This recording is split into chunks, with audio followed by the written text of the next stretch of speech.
Folie, folia, feuille. L'île de la Folie tient peut-être son nom à l'exubérance de sa forêt alluviale. Le latin folia désigne aussi une disposition de pierre, propre aux incantations et à la sorcellerie. On raconte même que le nom folie viendrait de la vision hallucinatoire d'une éléphante pâturant sur l'île. Personne ne sait précisément pourquoi l'île se nomme ainsi. Dominique Mention non plus, et pourtant. J'aime bien ce paysage parce que on a l'impression que la main de l'homme n'est pas trop intervenue. Donc ces aspects sauvages qui insufflent une espèce de mystère aussi de la nature.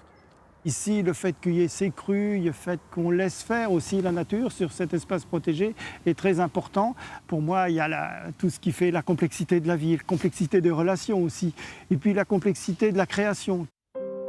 Et sur l'île de la Folie, rien d'étonnant à ce que certains arbres aient une drôle de trogne. Là, ça, c'est une trogne, c'est sûrement de l'ormelis.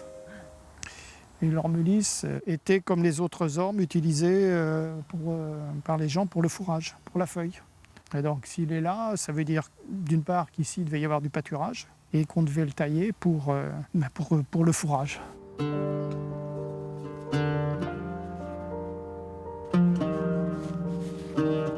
Mes parents, qui étaient des petits paysans, sur la petite ferme, il y avait des trognes.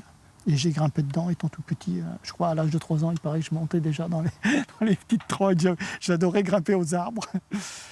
Et puis, je pense que par la suite, leur morphologie exceptionnelle, quoi. Je pense que ça a dû influencer ma sensibilité. J'ai dû être très sensible à ça, quoi. C'est des arbres qui n'existeraient pas sans les hommes. Et qu'au travers de cette relation commune, fidélité, parce que c'est ça aussi, l'homme a créé de la biodiversité, quoi. J'arrête parce qu'il pourrait encore y avoir 1000 coups de pinceau à donner. Et puis la lumière change beaucoup. Alors après, on n'est plus dans l'ambiance du départ. Dans le Perche, on dit trogne. En Mayenne, on parlera plutôt des mousses. Et en Bretagne, de ragos. Ces arbres taillés, étêtés ou émondés sont des petites sculptures qui racontent l'histoire d'un paysage. Alors ici, on a une trogne, mais une trogne naturelle. Elle a été créée par le castor. Et ici, c'est un frêne qui a été coupé à 35 cm de hauteur. Le castor est l'inventeur de la trogne. Et c'est assez magnifique que les hommes aient finalement imité le savoir quelque part de l'animal.